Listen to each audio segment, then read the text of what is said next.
जुलाई 2020 में नेटफ्लिक्स पर एक सीरीज रिलीज हुई थी, रियलिटी सीरीज। इसको लेकर इंटरनेट पर खूब हंगामा कटा। इंटरनेट की जनता ने कहा कूड़ा है, क्रिटिक्स भी इसको लेकर असहज रहे। बाद में यही कूड़ा जाने माने एमी अवार्ड के लिए नॉमिनेट हुआ। ये कहानी इंडियन मैच मेकिंग की थी। खबर यह है कि इसका दूसरा सीजन आने वाला है। इसकी औपचारिक घोषणा हो गई है। कोई और खुश हो या ना हो, मीम बनाने वाले बड़े खुश हैं। जिस तरह आजकल देख रहा है विनोद, ये वाले मीम टेम्पलेट को हर जगह घसीटा जा रहा है, उसी तरह 2 साल पहले सीमा आंटी के स्टार्स आर नॉट अलाइन को इस्तेमाल किया गया था।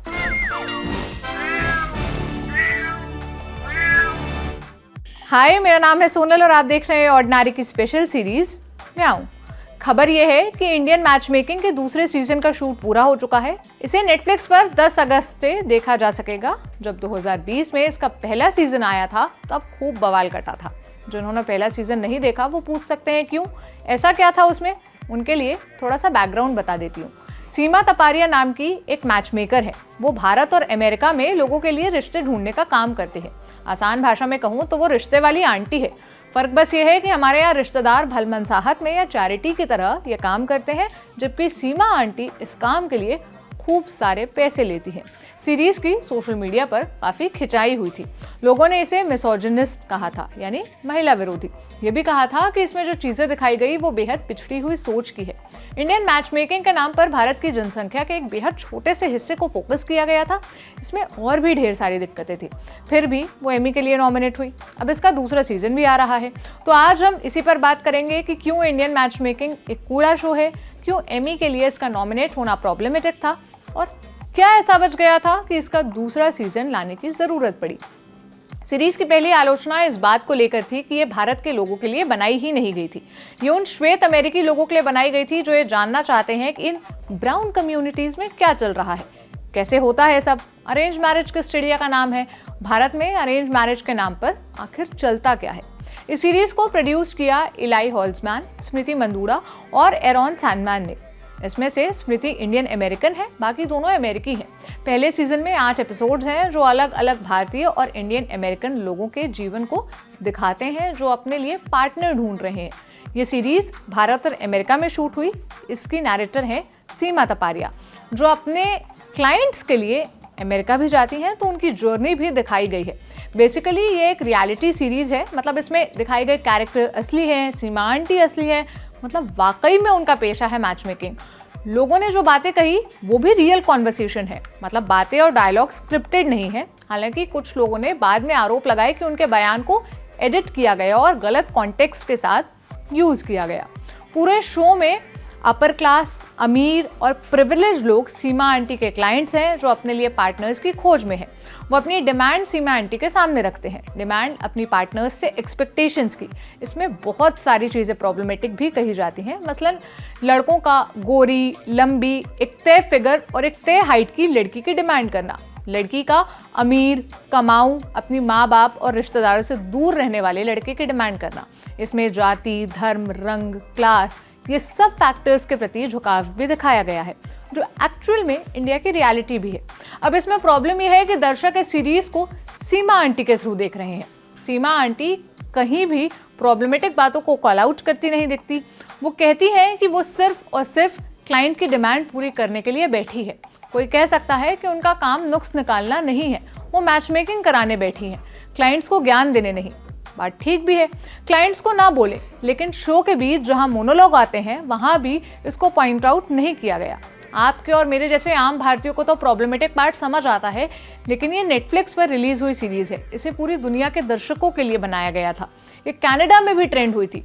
भारत से बाहर के जो लोग पहली बार भारत में अरेंज मैरिज के कॉन्सेप्ट को समझने के लिहाज से सीरीज देखेंगे, उन्हें यही लगेगा कि पूरा भारत ऐसा ही है, भारत में शादी ऐसे ही होती है। लेकिन यही इकलौता सच नहीं है। असलियत इससे काफ़ी अलग है, जटिल है। सीमा आंटी बार बार लड़कियों से एडजस्ट करने की सलाह देती हैं, उनसे एडजस्ट करने को कहती हैं। यहाँ एडजस्ट का तात्पर्य कॉम्प्रोमाइज से होता है। ये बात वो लड़कों से कहती नहीं दिखती, उनकी हर डिमांड को अपनी सर आंखों पर बिठा कर रखती हैं। इस सीरीज के साथ एक बड़ी प्रॉब्लम परसेप्शन की भी है। जातिवाद, नस्ल भेद, रंग भेद, बॉडी शेमिंग जैसे इश्यूज को सीमा आंटी के एक्सेप्टेंस के नाम पर एंडोर्स किया जाता है। विदेश में रहने वालों का भारतीयता मतलब इंडियननेस के प्रति झुकाव दिखाने के लिए सिर्फ उनकी प्रॉब्लमेटिक चॉइसेस को ही हाईलाइट किया गया है। भारत सांस्कृतिक तौर पर बहुत विविध है। यहाँ कश्मीर के हिंदू और कन्याकुमारी के हिंदू में ही बहुत फर्क है। यहाँ मुसलमान, सिख, बौद्ध, जैन, ईसाई जैसे कितने ही धर्म हैं। लेकिन पहले सीजन में इंडियन के नाम पर सिर्फ अपर क्लास प्रिविलेज हिंदुओं को ही फोकस में रखा गया। इस सीरीज की एक बहुत बड़ी दिक्कत ये महसूस होती है कि विदेशों में बसे भारतीयों को भी एक खास नज़र से दिखाया गया है। सीरीज के 2 प्रोड्यूसर्स अमेरिकन हैं। उनकी नज़र से कई चीज़ें ऐसी दिखती है सीरीज में जो बेहद वियर्ड हैं, जैसे भारतीय डायस्पोरा जो लोग विदेश में रहते हैं, उनके दिखाए हुए एग्जाम्पल्स ऐसे हैं जो काफ़ी पिछड़े हुए स्टीरियोटाइप्स को फॉलो करते हैं। सीरीज मुख्य तौर पर मुंबई और दिल्ली पर फोकस्ड है। जब भी भारत के सीन आते हैं तो सीरीज में सितार बजाना शुरू हो जाता है। शॉट्स ऐसे लिए गए हैं जो स्लमडॉग मिलियनेयर की याद दिलाते हैं। कई सीन्स में एक समाज के तौर पर भारतीय लोगों को एक्सोटाइज करने की कोशिश की गई है। कई सीन्स में समाज के तौर पर भारतीय लोगों को एक्सोटाइज करने की कोशिश दिखाई पड़ती है।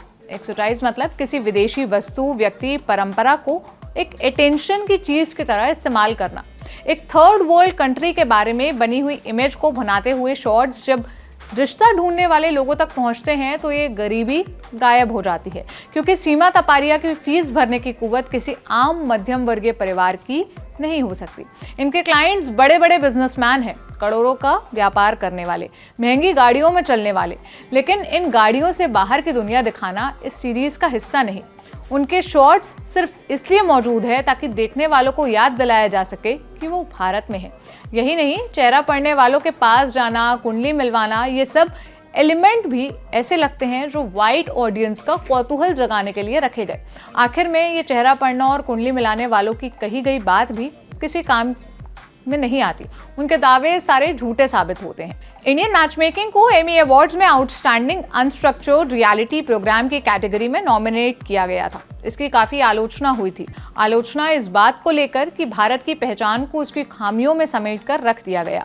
ये पूर्वाग्रह से ग्रसित पश्चिमी सोच को पुष्ट करता है जो कहता है कि पश्चिम आधुनिकता की बुलेट ट्रेन पर सवार है, जबकि बाकी दुनिया अभी भी आदिकाल में जी रही है।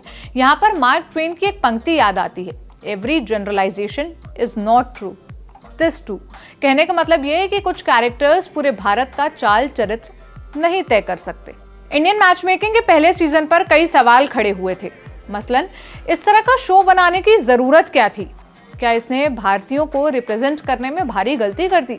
सबसे ज्यादा सवाल और उत्सुकता इस बात को लेकर थी कि क्या इस शो का दूसरा सीजन आएगा या आना भी चाहिए। इसमें ताज़ा अपडेट यह है कि दूसरा सीजन तो आ रहा है, इसलिए अब सवाल का मजमून बदल गया है। अब सवाल इस बात पर केंद्रित हो गया है कि क्या नया सीजन पुराने वाले से कोई सबक लेगा? ये देखने वाली बात होगी। आपका क्या है इंडियन मैचमेकिंग पर? मुझे कमेंट सेक्शन में बताइएगा। कैसा लगा ये एपिसोड ये भी बताइएगा। अब मुलाकात होगी कल एक नए एपिसोड के साथ। अपना ख्याल रखिए। शुक्रिया।